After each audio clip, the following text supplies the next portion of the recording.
거룩하신 하나님 아버지 감사합니다. 주님만이 험한 세대에서 살 수 있는 길입니다. 주님이 아니 우리는 살 수가 없습니다. 주님과 함께하는 자가 시냇가에 심은 나무처럼 시절을 쫓아 과실을 맺는 것을 믿습니다. 주님만이 마르지 않는 샘임을 믿습니다. 주님과 함께 천국을 매일 누리게 하여 주시고 주님과 함께하는 복음을 세상에 명백히 드러내는 자로 우리 모두가 설 수 있도록 복 주시고 이 시간 주님을 만남으로 말미암아 우리의 삶의 모든 문제들이 해결받는 시간 되게 하시고 우리 인생을 어디에 하나님 투자해야 될지 깨닫는 귀한 시간 될 수 있도록 성령님 역사해 주옵소서. 감사하고 예수님 이름으로 기도드리옵나이다. 아멘. 우리가 예수님을 잘 믿는다는 것은 어떤 모습으로 나타날까? 여러분, 예수 믿는 게 어떤 분이 얘기를 하다가 우리가 성숙해야 된다. 그러니까 그럼 성숙이 뭐예요? 그러니까 성장. 내가 믿음이 성장한다는 게 무슨 말입니까? 이렇게 질문을 했다 그래요. 근데 오늘 본문에 보면 예수님께서 예수를 믿는 자에게 세 가지 모습을 지녀야 된다는 우리에게 가르쳐주고 있어요.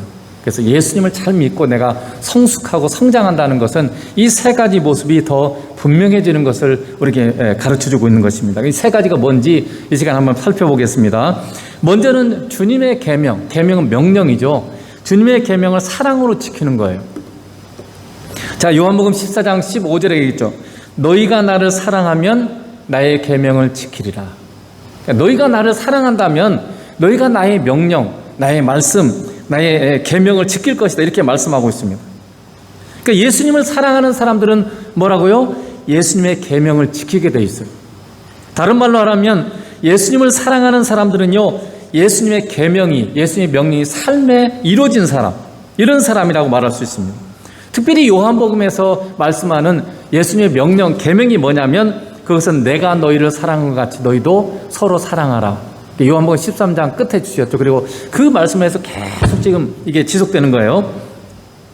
그래서 요한복음 13장 34절에 새 계명을 너희에게 주노니 서로 사랑하라. 내가 너희를 사랑한 것 같이 너희도 서로 사랑하라. 이렇게 말씀하고 있습니다. 예수님과 사랑을 나누는 사람들의 삶은요, 예수님처럼 다른 사람을 사랑하는 삶으로 변화됩니다. 예수님에 대한 사랑이 결국은 사람에 대한 사랑으로 이게 열매 맺게 되어 있어요. 그래서 여러분 예수님을 믿으면서 점점 날이 갈수록 사람에 대해서 겉모습이 아니라 겉모습에 의해서 평가하기보다는 사람 자체를 소중하게 여기는, 어떤 사람이든지 간에 용서가 되고 용납이 되고 사랑하는 사람으로 여러분 변화돼 가고 있습니까? 이게 예수님을 믿는 사람들의 모습이죠.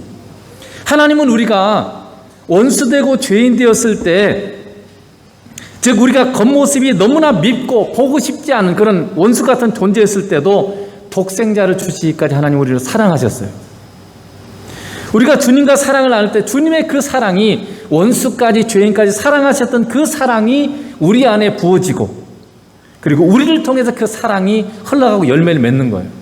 그러니까 결국 내가 성장한다는 것, 예수님과 잘 통한다는 것은 무엇이냐면 내가 예수님처럼 죄인과 원수를 사랑하는 사람으로 점점점 변화돼가는 것을 말하는 것입니다. 그렇다면 하나님은 우리에게 왜 명령을 주셨을까? 명령을 주신 하나님의 마음, 즉 의중과 심정은 무엇일까? 여러분 생각해 보셨습니까? 왜 하나님 우리에게 자꾸 명령을 내리시고 이렇게 하라 저렇게 하라 하셨을까? 우리를 통제하기 위해서 주신 것일까? 세상은 굉장히 통제 위주죠. 관리 위주고, 그래서 사람들이 많은 고통을 당하죠. 서로 사랑하라고 하는 말씀은 하나님은 사람들이 서로 사랑하며 살기를 원하시는 거예요. 하나님이 꿈꾸시고 하나님이 원하시는 정말 하나님의 나라는요, 사랑만이 가득한 곳이잖아요. 그래서 하나님 우리에게 사랑하라고 말할 때 모든 사람들이 서로 사랑하며 살기를 하는 그토록 원하십니다.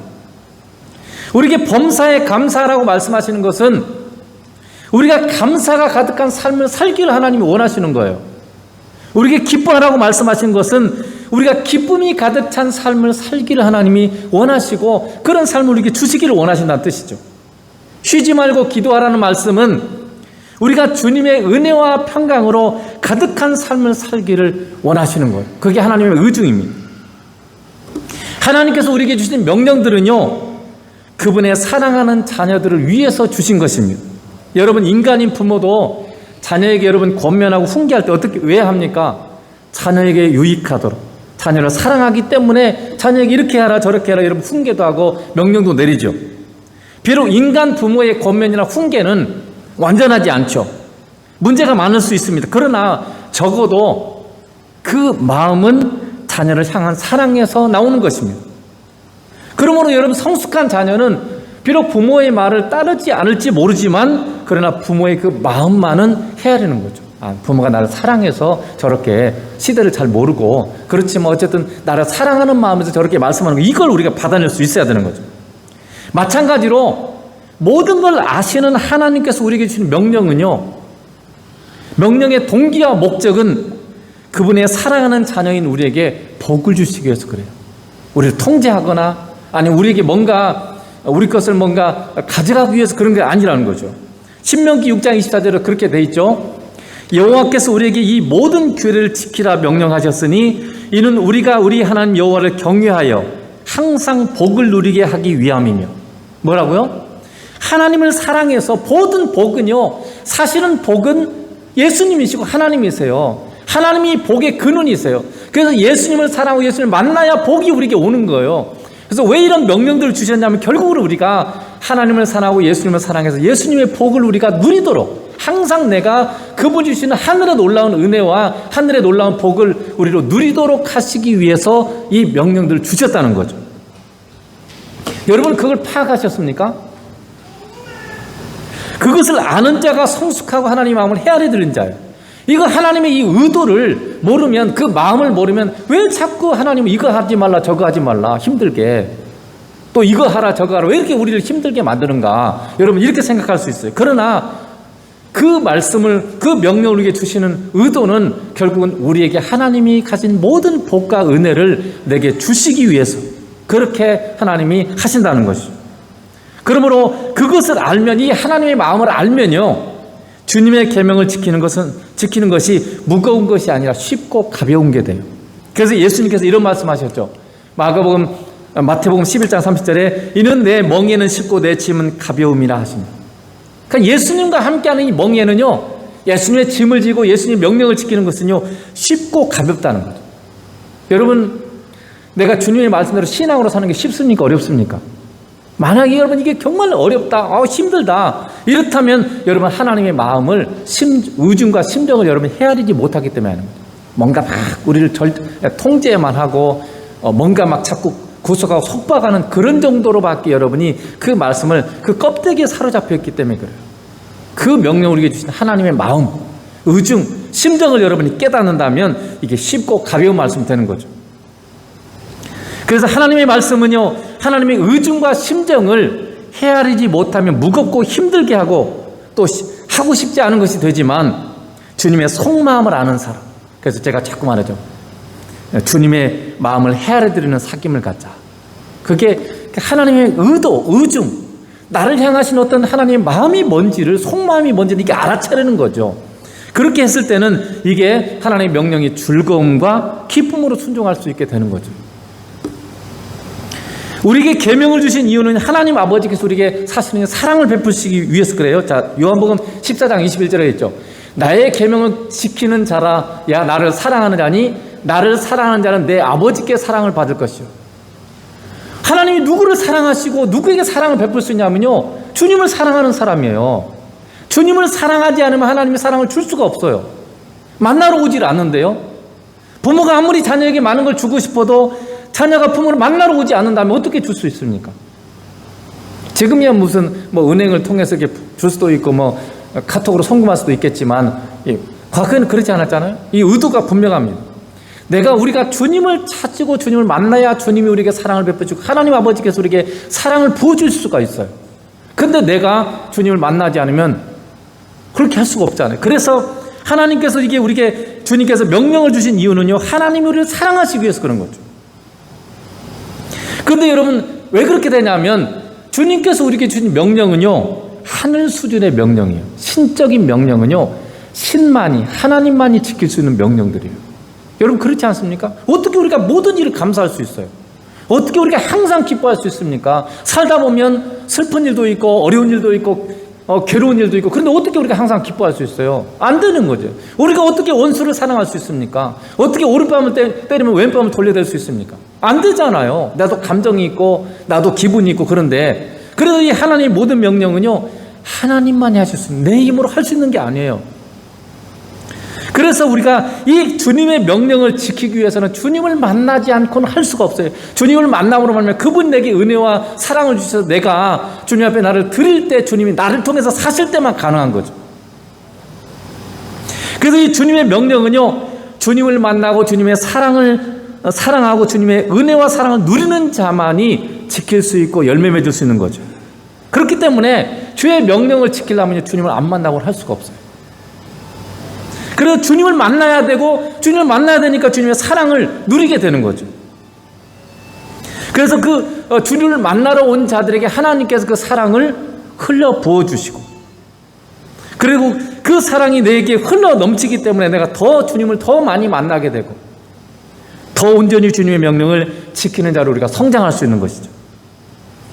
그래서 우리로 이 주님의 명령을 지키기 위해서 주님을 만나도록 하시는 분이 성령님이세요.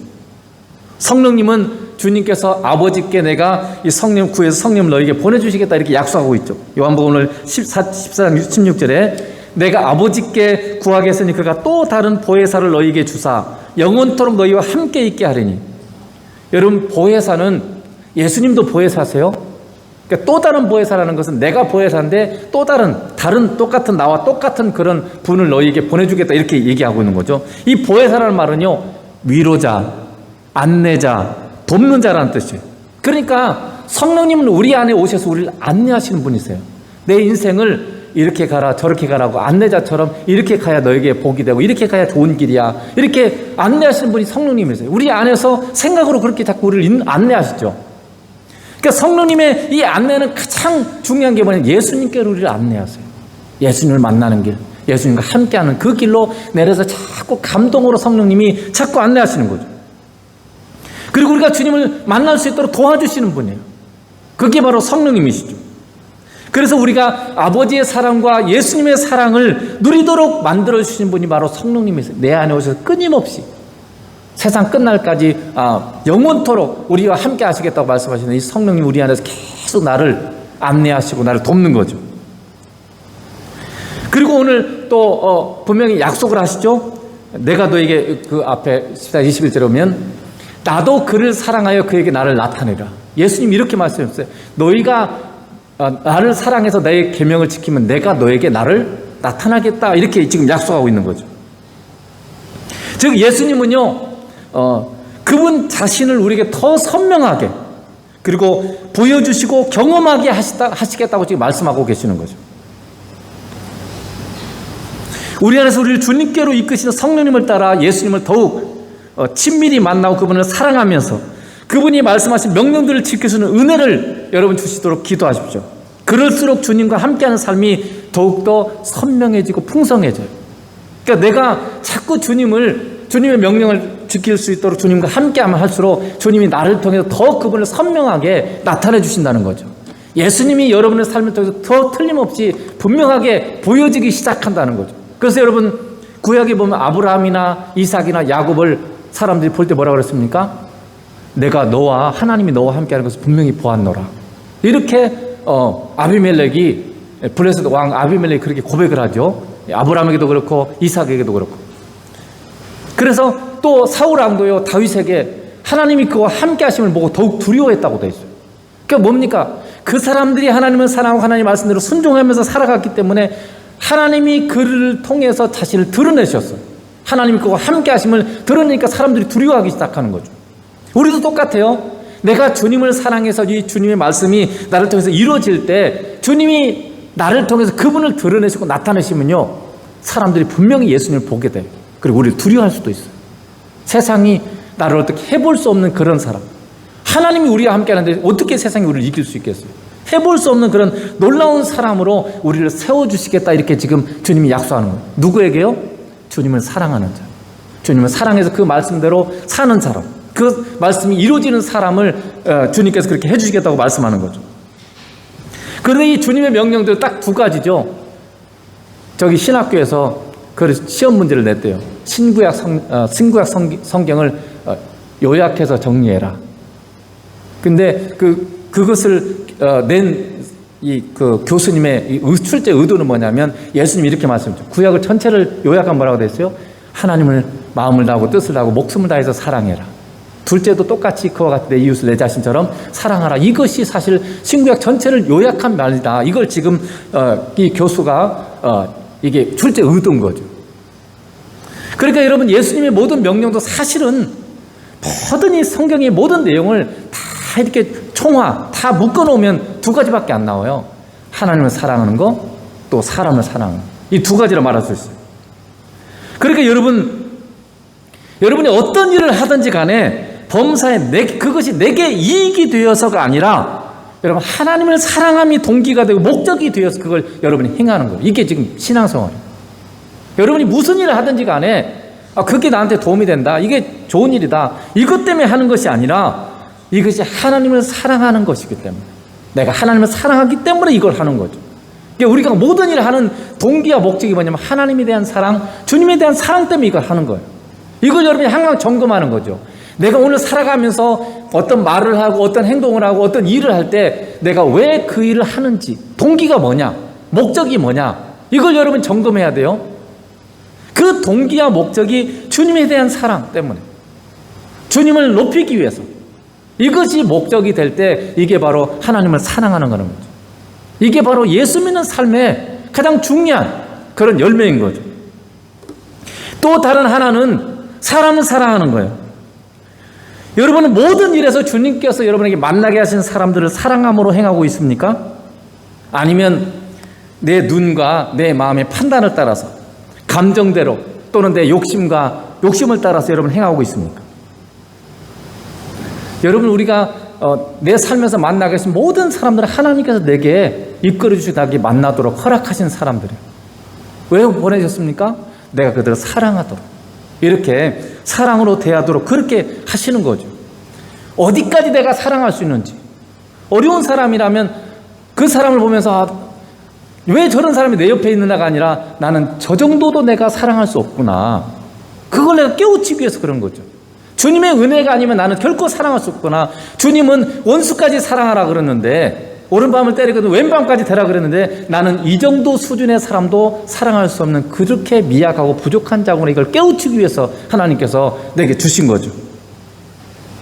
그래서 우리 안에 계신 성령님께서 사랑으로 행하도록 안내하시기 때문에, 여러분, 하나님을 사랑함으로, 사랑을 상함으로 행하는 자는요, 하나님의 사랑을 누리고 예수님이 기쁨으로 자신과 함께하는 그런 삶을 경험하는 그런 삶을 살게 되는 것입니다.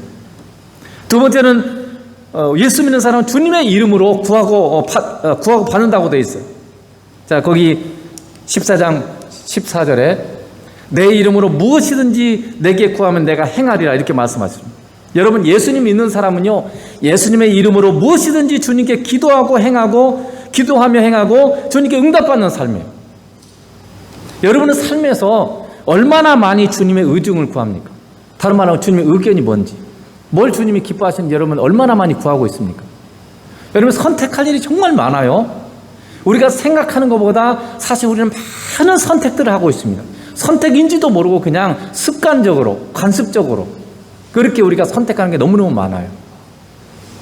내가 오늘 무슨 일을 할지, 어떤 걸 먹을지, 여러분 누구를 만날지 굉장히 많은 선택들이 있어요.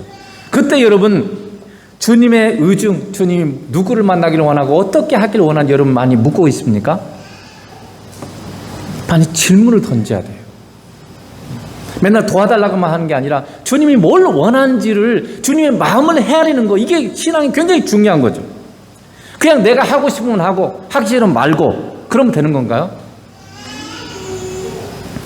믿는 자의 삶은요, 다른 게 아니라 예수님을 주님, 내 삶의 주인으로 모시는 삶이에요.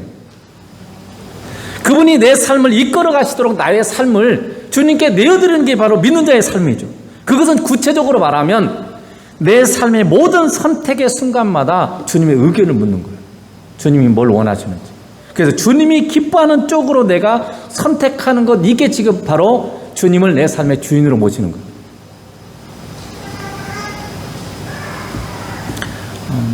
주님께 기도로 묻고 행하면 주님이 행하십니다. 주님이 책임지십니다. 그러나 내가 기도하지 않고 내가 행하면요, 누가 책임져야 돼? 내가 책임져야 돼. 여러분, 누가 책임지고 싶어요?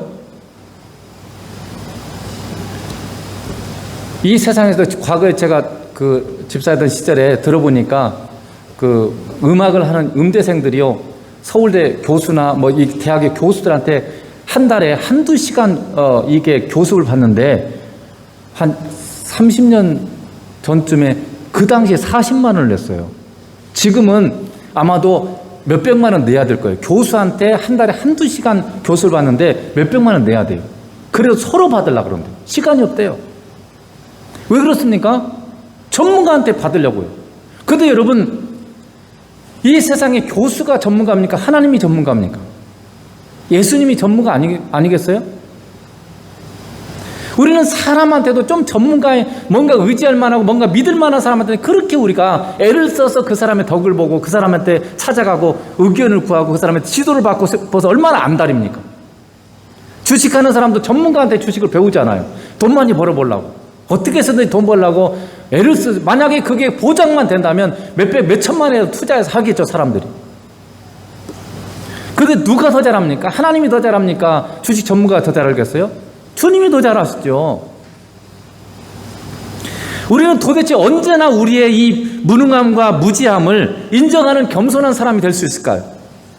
우리는 도대체 언제나 주님이 하나님이시기 때문에 모든 걸 아시고 모든 걸 하실 수 있는 전능하신 분임을 인정할 수 있을까요? 우리가 인정하지 않으니까 그냥 내가 다 결정해버리는 거예요. 내가 더 잘났다는 거죠. 사실은 그런 얘기예요. 내가 말은 그렇게 하지 않지만 내가 주님보다 잘하니까 내가 결정하고 가버리는 거죠. 그게 교만한 거예요.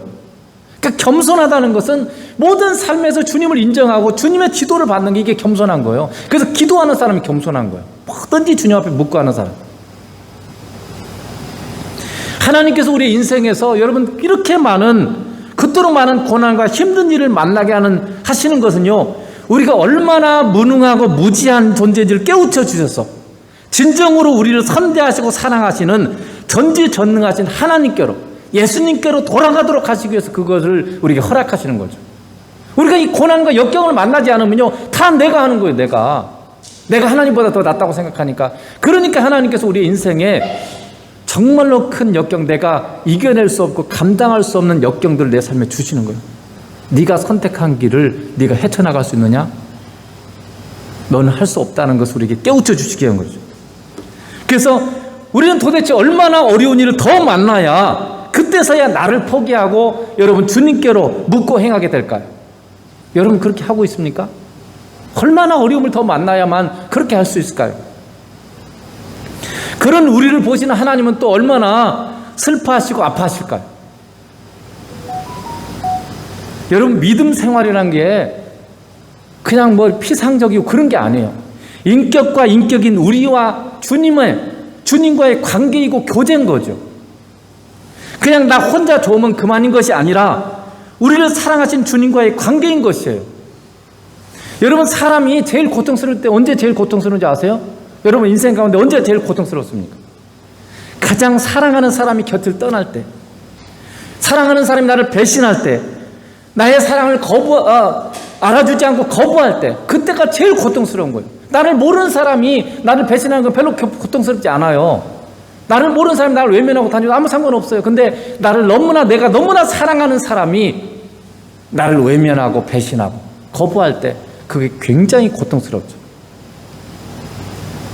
여러분, 사랑하는 자녀가 또는 내가 사랑하는 사람이 나의 사랑을 받아주지 않고 거부하고 배신하고 외면할 때 우리는 얼마나 비통합니까? 여러분 그런 경우를 혹시 당해보셨나요? 우리를 위해서 십자가에서 목숨을 죽이시기까지 사랑하시는 아버지와 주님은 우리가 그분을 외면하고 살 때, 그분을 배신할 때 여러분 얼마나 아프시고 슬퍼지겠어요. 그게 감각이 돼야 돼요. 그게 믿음 생활인 거죠. 그냥 나 혼자 막 이렇게 하고 이런 게 아니에요. 그분과 나의 관계가 교제인 거예요.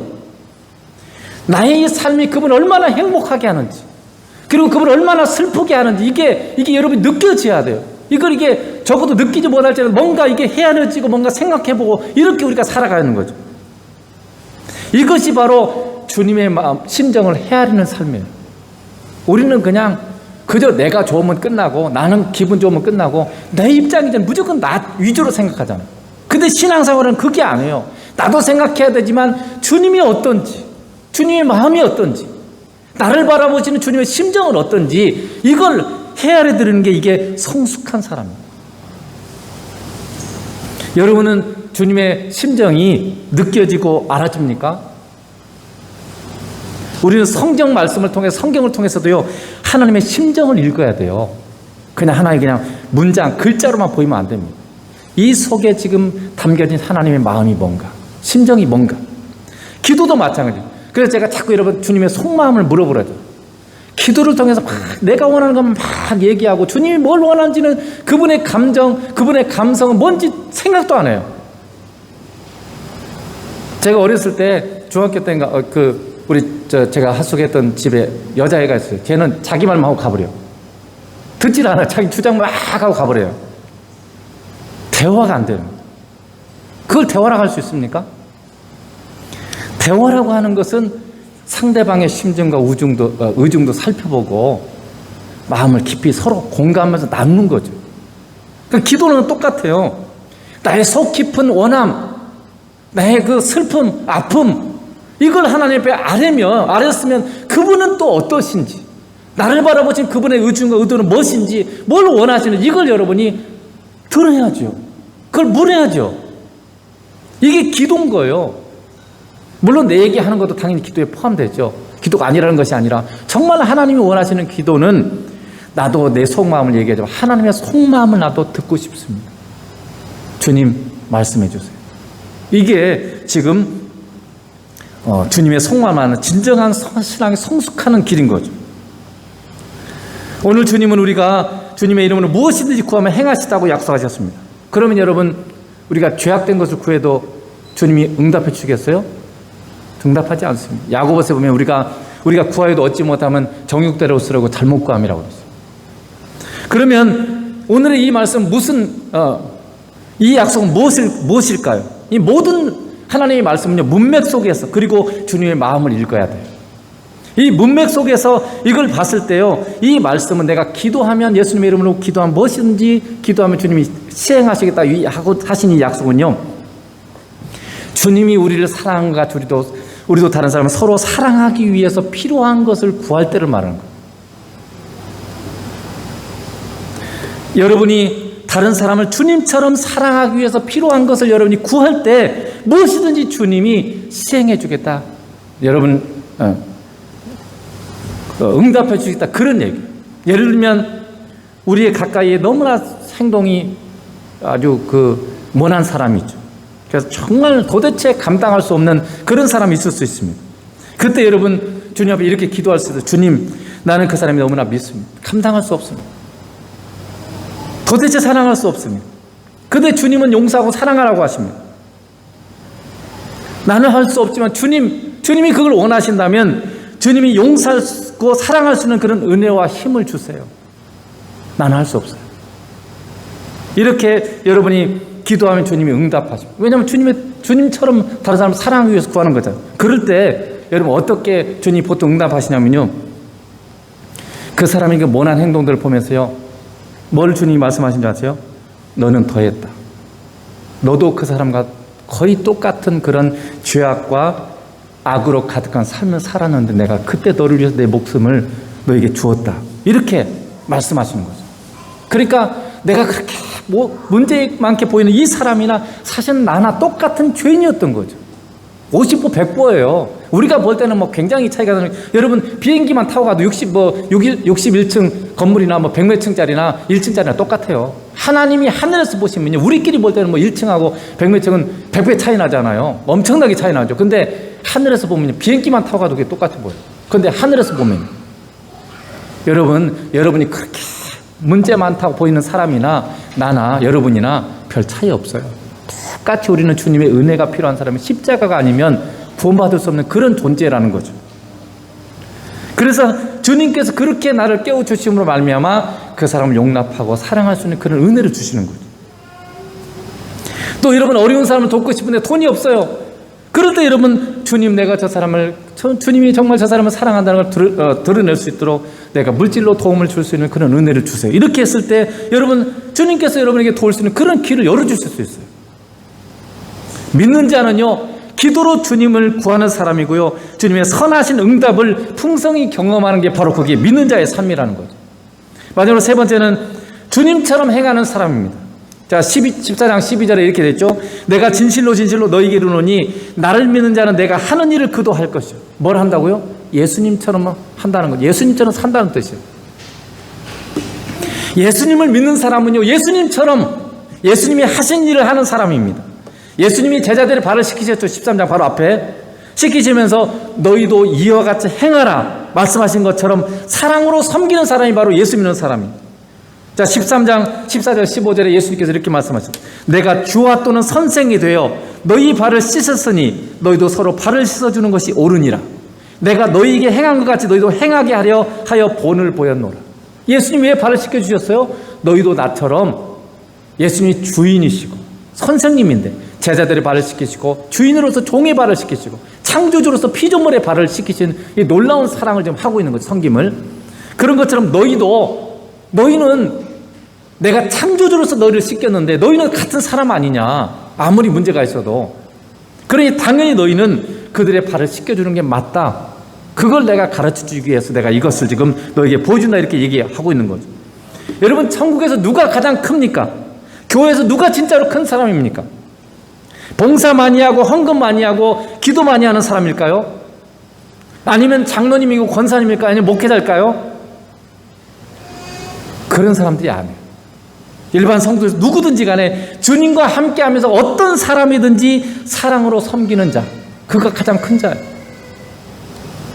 주님을 진정으로 만나고 사는 자는 반드시 사랑의 사람으로 여러분 변화됩니다. 성령님의 열매도 사랑이죠. 그리고 하나님 자신이 사랑의 하나님이세요.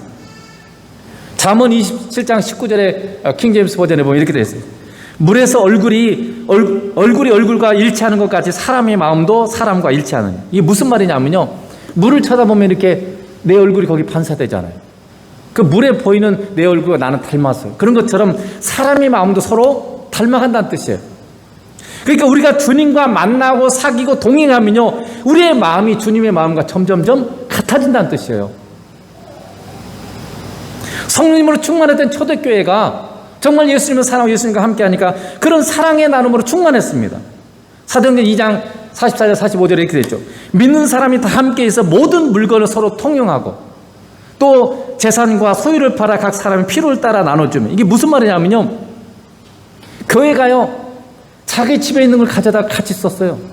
예를 들면 자기 집에 냉장고 갖다가 놓고 같이 썼다, 이 말이에요.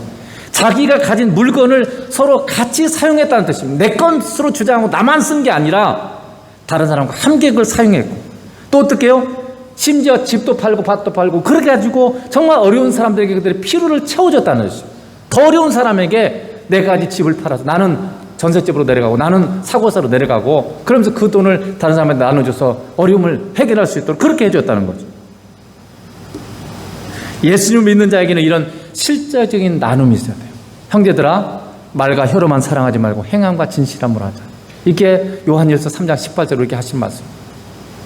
예수를 믿는 사람은요, 진정한 이 섬김의 삶이, 사랑의 나눔의 삶이요, 내 삶에 있어야 돼요. 여러분, 지금까지 얼마나 사랑으로 섬기고 살았습니까? 여러분 인생까지 지금까지 뒤를 돌아다 보면요, 여러분이 사랑으로 다른 사람을 섬긴 게 얼마나 있습니까? 우리의 마음에 중심을 보신 하나님께서 인정할 만한 사랑을 나누는 나눔이 지금도 여러분 있습니까? 여러분 삶 가운데 지금 나누고 있으세요?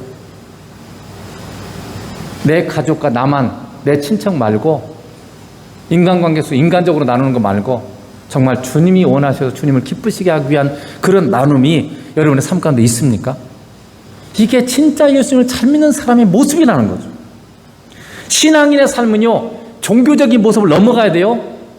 기도도 종교적일 수 있어요. 성경 읽기도 종교적일 수 있고 예배하는 것도 종교적일 수 있어요. 바리새인과 서기관이 어떻습니까? 일주일에 2번씩 금식 기도했어요. 성경 전문가였습니다. 기도도 수없이 금식 기도했습니다. 그러나 예수님께서 말씀하실 때 서기관과 바리새인 그들을 구원받지 못했어요. 그래서 예수님 이런 말씀하셨어요. 마태복음 5장 20절에 내가 너희에게 이르노니 너희 의가 서기관과 바리새인보다 더 낫지 아니하면 결코 천국에 들어가지 못하리라. 무슨 말씀인지 아세요? 우리가 이 종교적인 모습 이 수준에만 머물러 있으면 너희는 구원받지 못했다. 진짜 너희가 정말 나를 믿는 사람이라면 이 종교적인 모습뿐만 아니라 바로 예수님처럼 진정으로 사람들을 사랑해서 섬기는 그런 모습이 있어야 진짜 너희가 예수 믿는 사람이고 그런 사람만 천국 간다. 진짜 예수 믿는 사람이라는 사람은 반드시 예수님과 함께하기 때문에 다른 사람들을 섬기는 사람으로 그 섬김의 삶이 실제 삶에 이루어지는 사람, 그 사람들이 진짜 서기관과 바리새인보다 더 나은 의를 가진 사람이고 그 사람들이 구원받은 사람이다. 주님 그렇게 말씀하고 계세요. 여러분 나누세요. 제가 계속 많이 여러분에게 그런 말 하죠. 여러분 1년 연봉, 1년의 수입, 한 달 수입 중에 몇 %나 하나님이 기뻐하는 드립니까? 그리고 다른 사람을 정말 사랑으로 다른 사람을 돕는데 여러분 몇 %나 씁니까? 이건 구체적이어야 돼요.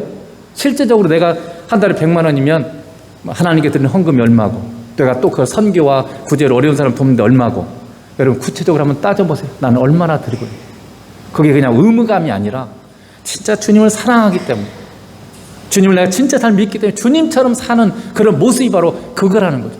이게 여러분의 삶에 점점점 이루어지고 더 분명해질 때 하나님을 기쁘시게 하고 그게 진짜 제대로 예수 믿는 삶임을 주님 우리에게 말씀하고 있습니다. 기도하겠습니다.